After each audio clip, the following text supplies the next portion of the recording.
दोस्तों, क्या लोकसभा में प्रधानमंत्री मोदी पर हमले की कोई योजना बनाई गई थी? क्या विपक्ष ने पीएम मोदी के खिलाफ कोई बड़ी साजिश रची थी? ये सवाल आज इसलिए क्योंकि विपक्ष के हंगामे के बाद जो बीजेपी के कई सांसदों ने साजिश के आरोप लगाए, उन आरोपों पर लोकसभा अध्यक्ष ओम बिरला ने भी मुहर लगा दी। आखिर उस 15 मिनट में क्या हुआ कि स्पीकर को अचानक सदन स्थगित करना पड़ गया? रिपोर्ट आपको दिखाएंगे। और बैनर लेके आओगे तो सदन में बोलने नहीं दिया जाएगा।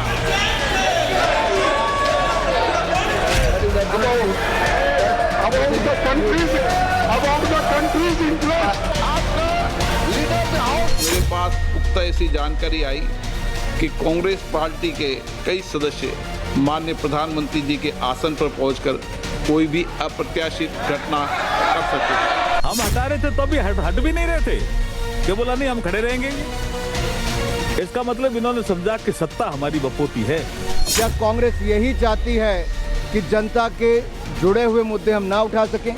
क्या कांग्रेस यही चाहती है कि प्रधानमंत्री जी अपनी बात ना रख पाए?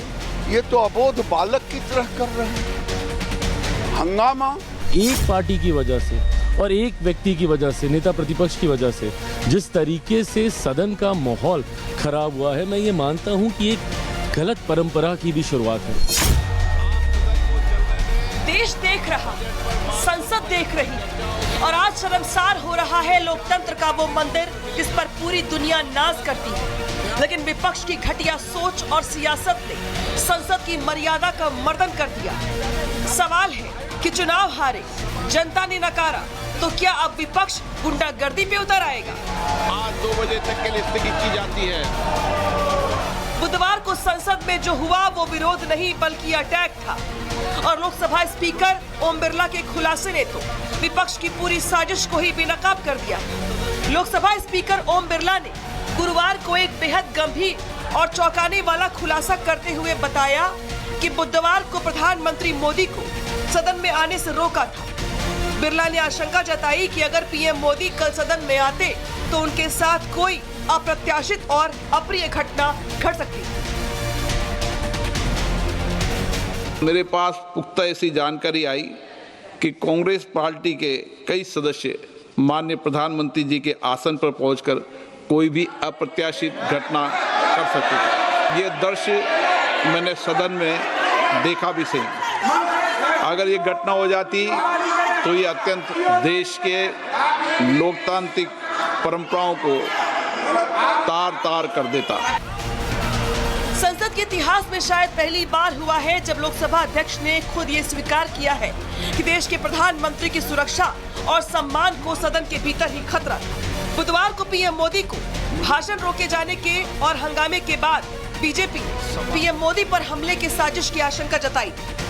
बीजेपी सांसदों का दावा है कि विपक्ष ने जानबूझकर महिला सांसदों को आगे किया ताकि अगर सुरक्षाकर्मी उन्हें हटाएं तो विक्टिम कार्ड खेला जा सके। ये राजनीति नहीं बल्कि एक घटिया किस्म का ट्रैप था।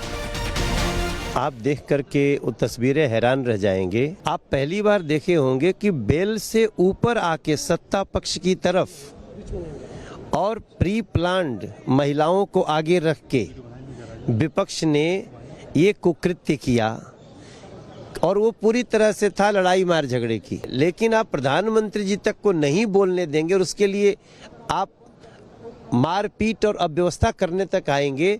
ये देश देख रहा है और देश इसका जवाब कांग्रेस और उसके लाई से मांगेगा। संसद में शोर मचाना एक बात, लेकिन प्रधानमंत्री के व्यक्तिगत सुरक्षा घेरे में घुसने की कोशिश करना सीधे तौर पे अराजकता को न्योता देना है। सत्ता पक्ष अब सवाल खड़े कर रहा है कि विपक्षी सांसद हार की बौखलाहट में पीएम की कुर्सी तक क्यों आए? क्या इनका इरादा पीएम पर हमला करना था?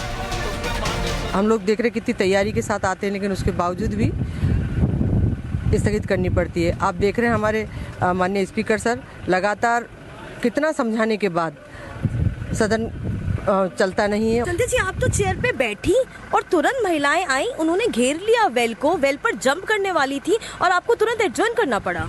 नहीं, वो तो देखिए जैसा है, जैसा वहाँ स्थिति बनती है वैसा हम लोगों को करना पड़ा, लेकिन ये देश देख रहा है। वही हंगामा करने वालों में कथित रूप से शामिल कांग्रेस सांसद वर्षा गायकवाड़ ने पूरे विवाद को लेकर सफाई दी। और बीजेपी के आरोपों पर पलटवार किया। सबसे पहली बात तो ये है कि हम लोकसभा स्पीकर के पास इसलिए गए थे क्योंकि हमें उनसे न्याय की अपेक्षा थी। हम ये चाहते थे कि संसद में बिल्कुल जो है जिस तरह से एक व्यक्ति को खड़ा होने के बाद तुरंत माइक मिल जाता है तो वो एलओपी से बड़ा है क्या, संसद से बड़ा है क्या, ये सवाल हमें पूछने का पूरा अधिकार है। और इतना झूठ आप कहाँ से लाते हो? ना हमारे हाथ में कोई हथियार था ना कुछ था, हम तो एक बैनर लेके खड़े थे।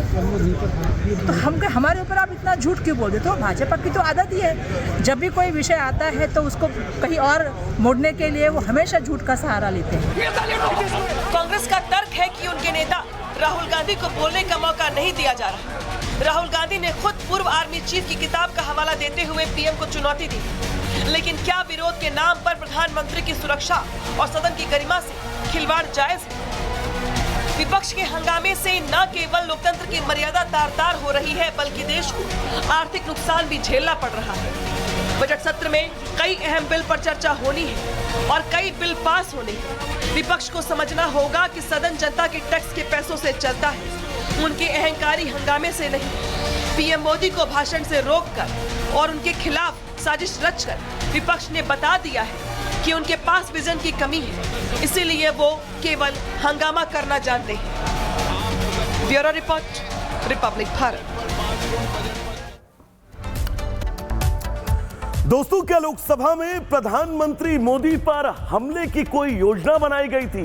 क्या विपक्ष ने पीएम मोदी के खिलाफ कोई बड़ी साजिश रची थी? ये सवाल आज इसलिए क्योंकि विपक्ष के हंगामे के बाद जो बीजेपी के कई सांसदों ने साजिश का आरोप लगाए, उन आरोपों पर लोकसभा अध्यक्ष ओम बिरला ने भी मुहर लगा दी। आखिर उस 15 मिनट में क्या हुआ कि स्पीकर को अचानक सदन स्थगित करना पड़ गया? रिपोर्ट आपको दिखाएंगे। और बैनर लेके आओगे तो सदन में बोलने नहीं दिया जाएगा।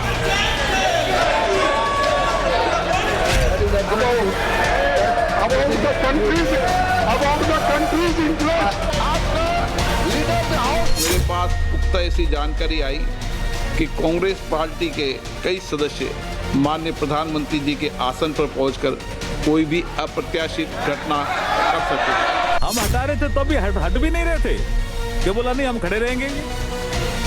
इसका मतलब इन्होंने समझा कि सत्ता हमारी बपोती है। क्या कांग्रेस यही चाहती है कि जनता के जुड़े हुए मुद्दे हम ना उठा सकें? क्या कांग्रेस यही चाहती है कि प्रधानमंत्री जी अपनी बात ना रख पाए? ये तो अबोध बालक की तरह कर रहे हैं। हंगामा एक पार्टी की वजह से और एक व्यक्ति की वजह से, नेता प्रतिपक्ष की वजह से जिस तरीके से सदन का माहौल खराब हुआ है, मैं ये मानता हूं कि एक गलत परंपरा की भी शुरुआत है।